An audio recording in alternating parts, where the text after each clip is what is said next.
And so, how do we know we are practicing? We can't. Other people can't really measure our practice. Nobody can really measure our practice. Sometimes we can't even measure the practice ourselves. We can't really gauge our practice at all. Sometimes we think we're practicing. Sometimes we think that we're very diligent. And we're so concentrated and so mindful. And then we look down on other people. Oh, she's not walking very mindfully. She's all over the places. So we start to judge other people. That's a sign that our beginner's mind had eroded. And it's also a sign that we're not really practicing. And for me to gauge my practice, there are several things that I use to gauge where my practice is.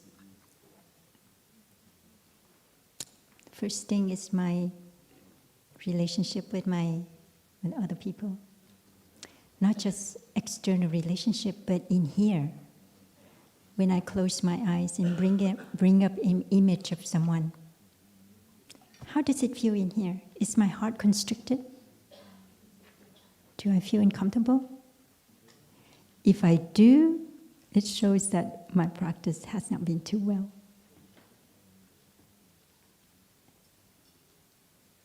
It shows that I need to really take refuge in the basic practices.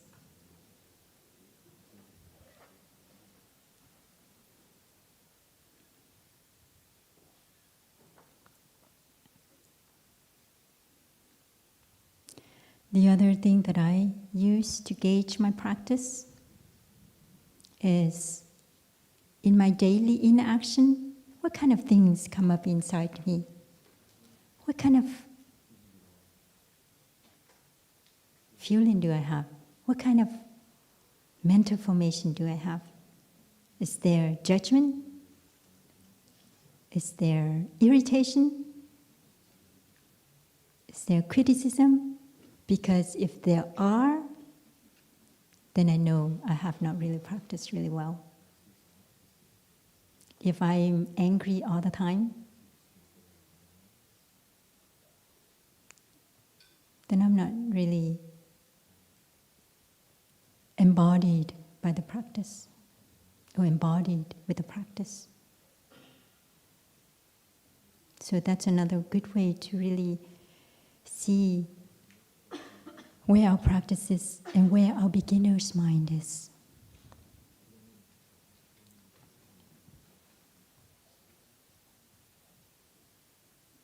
We may be on the 8 ignoble path instead of on the 8 noble path. We're watering us, we're setting ourselves up for suffering, and we're watering negative seeds in ourselves. So these are really good way for us to reflect and to examine ourselves.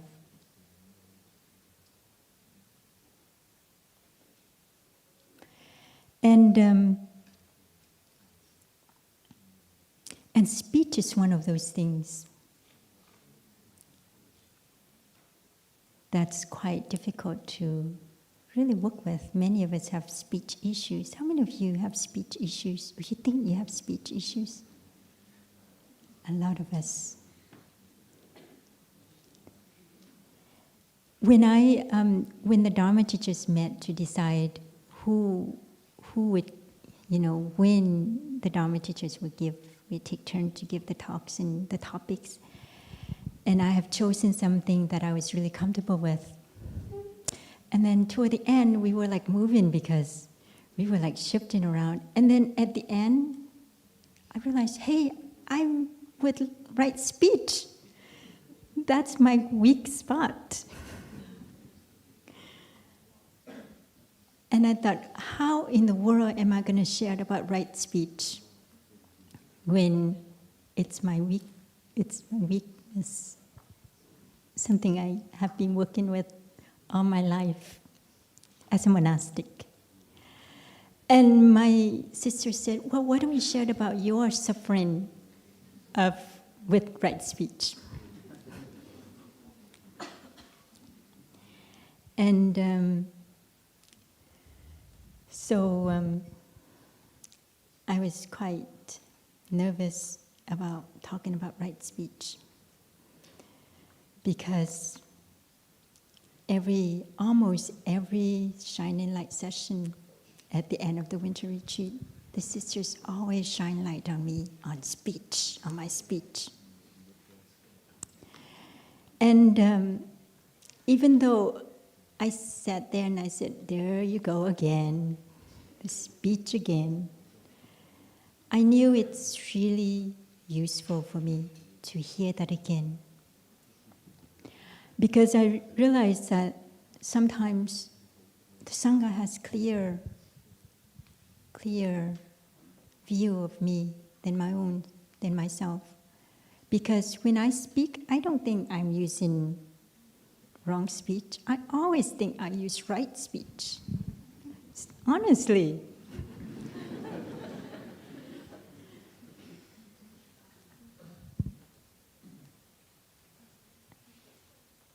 The other couple of days ago, we had a Dharma teacher meeting. And after the Dharma teacher meeting, a young Dharma teacher came up to me and said, wow, that was strong. She was talking about my speech. And she said, if you soften your speech a bit, you are like a refuge for so many young sisters. Because you're so strong, the young sisters are scared of you. And I said, I know.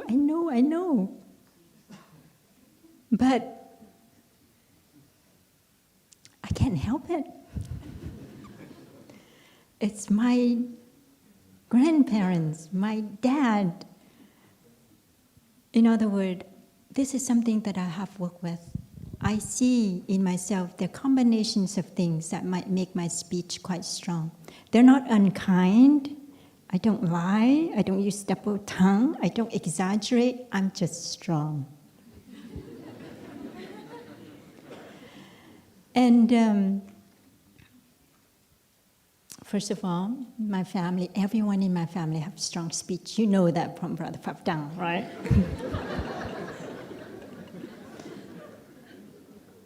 You see how family members are so similar. And because we've received the same kind of genes, the same kind of seeds from our parents and our ancestors. And so that's one factor that makes our speech not right speech.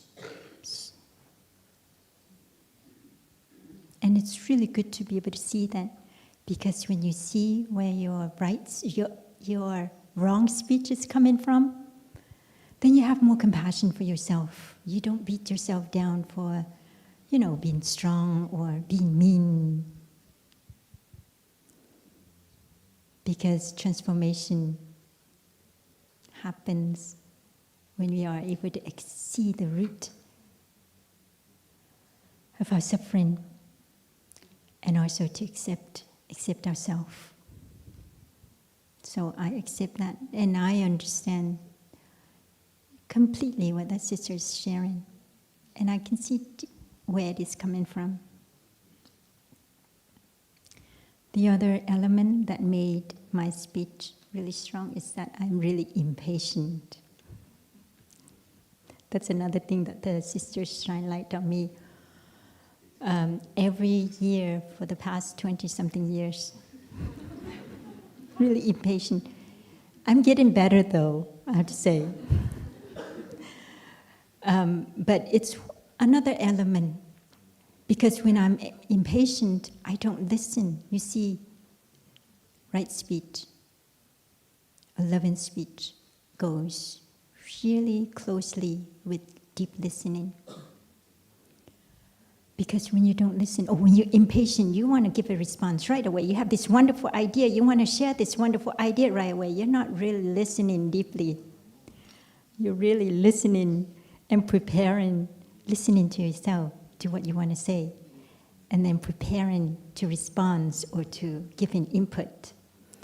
And so that's one of my soft spots.